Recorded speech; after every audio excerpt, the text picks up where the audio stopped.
Well, today's scripture lesson is one that you're going to have to search really hard to find, okay? This may be a part of the Bible that you have never, ever read through, and that's okay. And so today we're reading from 1 Chronicles chapter 4, verses 9 through 10. 1 Chronicles chapter 4, verses 9 through 10. So I invite you now to hear these words of the Lord. Jabez was honored more than his brothers, and his mother named him Jabez, saying, "Because I bore him in pain." Jabez called on the God of Israel, saying, "Oh, that you would bless me, and enlarge my border, and that your hand might be with me, and that you would keep me from hurt and harm." And God granted what he asked. Amen.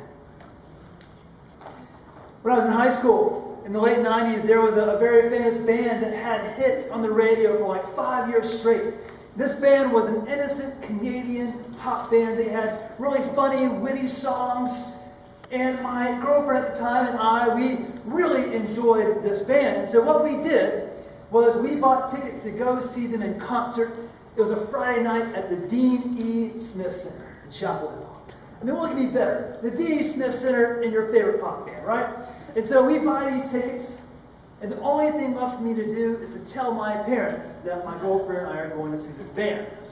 The problem is, though, is that the band had a rather unique and very clever name that was ironic. You see, they were an all-male band. They were, just goofy, regular guys, and they had goofy songs, but they called themselves the Bare Naked Ladies. Have you ever seen The Big Bang Theory? They do the opening song for The Big Bang Theory. That's the same band.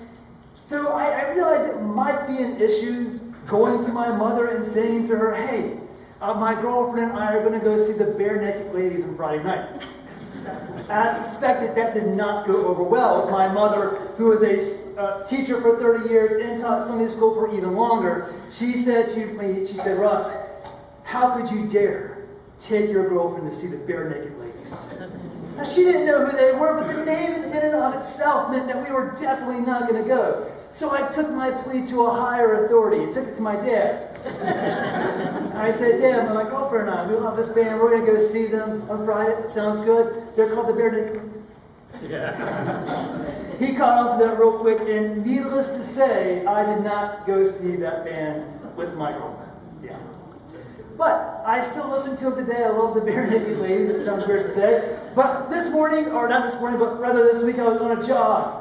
And I was jogging around, and I was listening to my playlist on my iPhone, and it was the Bare Naked Ladies that came on. And it was one of their old cheesy 90s songs. But for some reason, this particular song had a lot of depth and meaning in it. Something that I never heard before, especially in high school.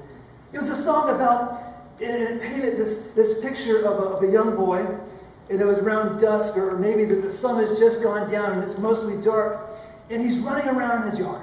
He's not inside playing video games or watching TV. He's just running around in his yard, and he's moving his feet as fast as he can, and he's holding up a spare light bulb. And as he runs and runs and runs and moves his feet faster, he's hoping that he'll create enough traction, enough friction to create a spark that will travel from his feet to this light bulb, and he can light that bulb, and as the song says, light his yard. That's kind of a deep metaphor. And when I heard that this week, I thought to myself, that's a good metaphor for part of our human journey. I think that all of us here want to make some contribution to the world, to shine a light in a dark place or in a dark situation. If you're here this morning, it means that you care what happens to your life. You want your life to have meaning. But how does that happen? How can the light that you shine actually shine and shine so brightly that it illuminates a dark space? But we know well that, and I'm sure many of you can testify, that doesn't happen just by moving your feet. It takes more than just moving and traveling as fast as you can. Have you ever moved so quickly and spun your wheels so much and then one day realized that it didn't mean anything at all? Today's passage is about someone who should have had an unlit bulb. He was a pretty unextraordinary person, and his bulb should have never have been lit.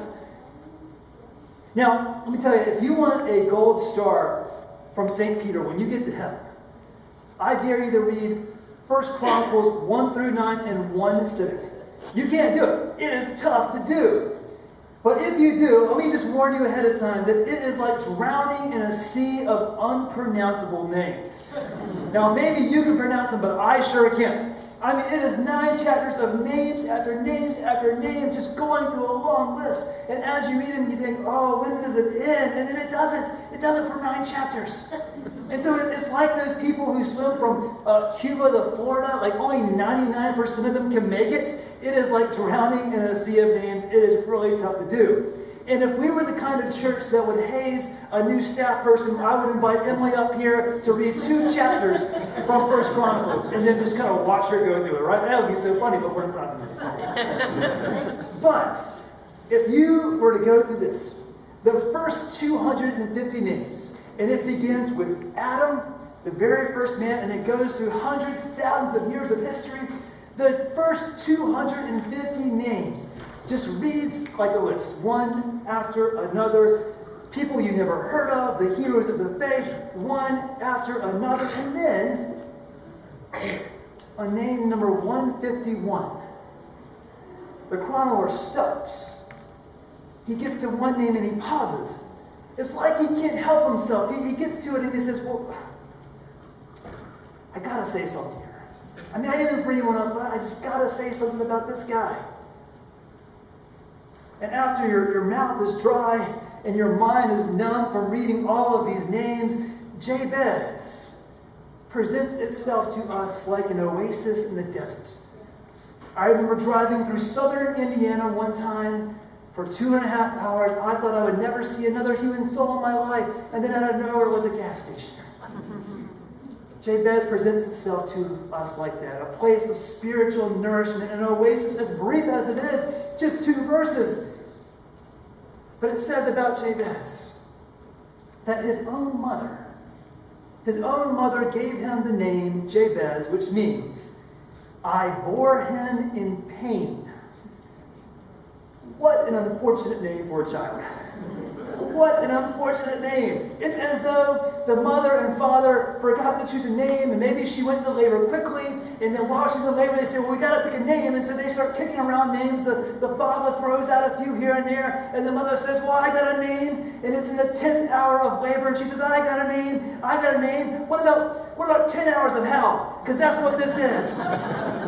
And the father knows that's a terrible name, but he can't correct her. She's giving birth. What father is going to correct the mother who's giving birth? Anybody hear that phone? Nobody is. And so he knows it's a bad name, but it sticks. He's born and he is Jabez. He's 12 hours of hell, or however long it was. What an unfortunate name. And in a time in history where names were everything, names defined who you were. You were more than a name. The name said who you were and your purpose in life. The name Adam, the first man, that means man. He was the first man. The Apostle Peter was given a name by Christ, which was Rock, because he was the foundation of the church. King Solomon, his name really means peace, because he was the great king who had a peaceable kingdom. And Jabez, I bore you in pain, a name that implies his own mother gave him that name. I mean, that means that he is a societal loser. He is Jabez.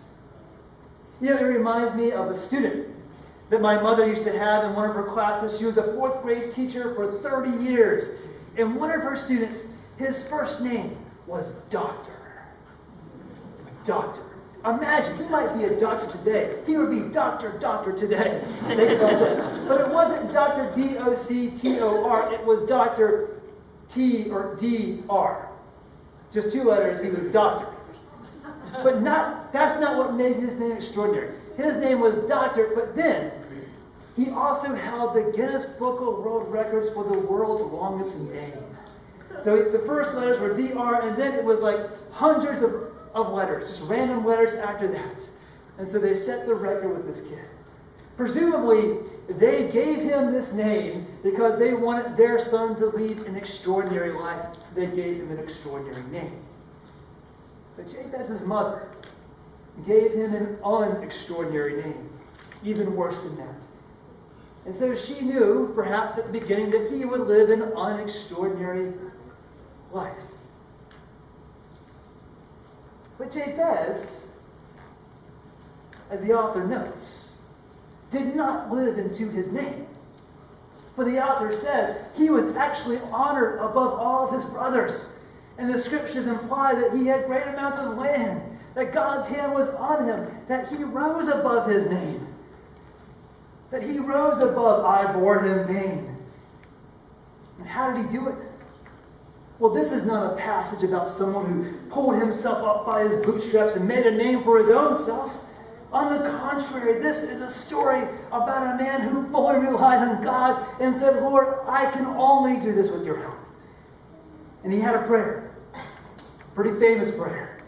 A prayer that was emotional, that was direct, that was specific. It encompassed a word, a very meaningful word, the word indeed.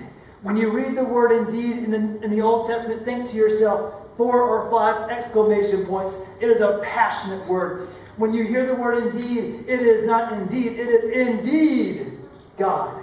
This is a passionate prayer. Indeed, Lord, bless me, he says. Enlarge my territory. May your hand be on me. Keep me from harm. Free me from pain, he says. These requests are a reflection on the name given to him. He says, my name is pain. Don't let me have it. When he prays this prayer, he is saying, he is asking God to help him rise above his name. Jabez refuses to accept his name, his label, his situation, his circumstances, things that he could not help. These 2 little verses invite us, all of us, not to always accept what has been given to us.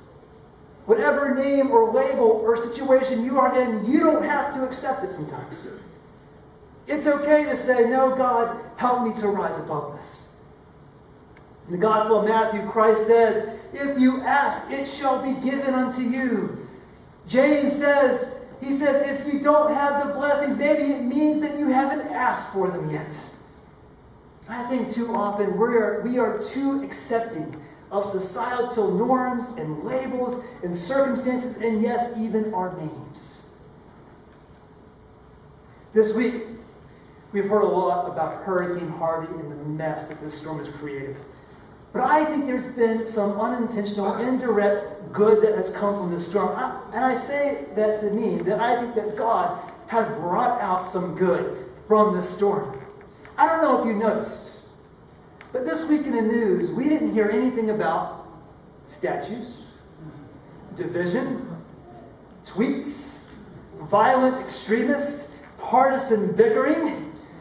This week, for the first time in a long time, we heard about the best of people and not the worst of people. And I don't know if you noticed that, but I sure did. This week was filled with people who rose above their names and their labels and provided a light in a very dark circumstance. This week we heard about this group called the Cajun Navy, a group of ordinary citizens who rose above their names, who rose above their ordinary status and took their fishing boats, tied them to the back of their SUVs, and drove to Texas to save lives. This week we read about people who braved the floodwaters. As the water was rising, they went to animal shelters and put dogs on their backs to save them. This week, all across the country, generosity has been abound. Generosity coming from all different directions. People have been willing to pour open their wallets and to give, to go to Walmart or is there a Kmart anymore? To go into these stores and to buy these flood buckets and to buy these non-perishables and to give them to those affected by the storm. All week long, I've been answering emails and phone calls and texts. People, you have been wanting to know how you can help. And this week I was touched especially by a story. There was a man who drove his car into a flooded area. He didn't realize it was flooded, of course, but the waters came to him. And he was stuck and the water was rising. And there were a group of people nearby on dry land who saw what happened, and they formed a human chain. And one by one, they went through these waters until they reached that elderly gentleman in that truck, and they pulled him out to safety. The extraordinary part of this story is that everyone in that chain was of one particular race, and the person that they saved was of another race. And according to the news, they shouldn't be happy with each other, yet they saved one another. I didn't think this could happen in our country. I didn't think that other races could get along. But yet we saw it on TV this week. When someone was being rescued this week, the rescuer didn't ask them, "Excuse me, but before I rescue you, I must know your political affiliation." When someone stood on top of their roofs this week and the waters rose and the guy in the helicopter came down, he didn't say, "Before I rescue you, I gotta know. Confederate statues, yay or nay?" If anything, Harvey has washed away our sins of self-deception and has reminded us that we are all made in God's image.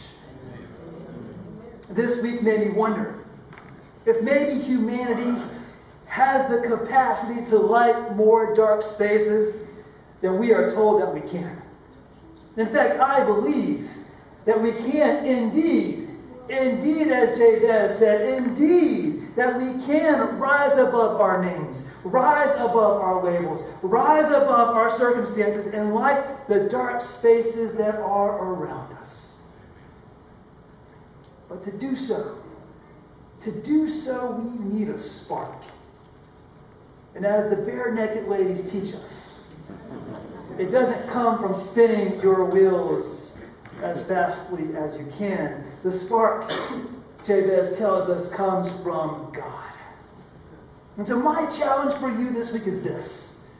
To have the audacity every day this week to pray for something that is beyond your name, that is beyond your label, that is beyond your circumstance. Pray for something this week and see if there's a spark. See if God's grace doesn't clear the way from your feet to your light bulb. See what happens. It may take more than a week. But just pray an audacious, bold prayer that lifts you up beyond your label and just see if there is a spark. And as you pray, be reminded that we are not defined by our names or our labels or our circumstances. We are defined only by God and no one else. I believe the spark will come, so long as we remember that it's not about how much we move our feet, but about who we move them through. Let us pray. Lord, we have watched this week the very best of people. We have watched your hands and feet move in Louisiana and Texas.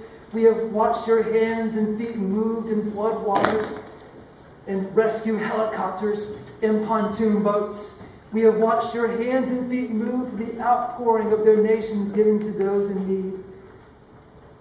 We have seen the light bulb turn on and shine in dark places. Lord, help us now to hold our light bulbs up and to pray for that spark, because this is a hurting world and we need more and more of your light shining through it. So empower us now to be that light unto the world. In your name we pray. Amen.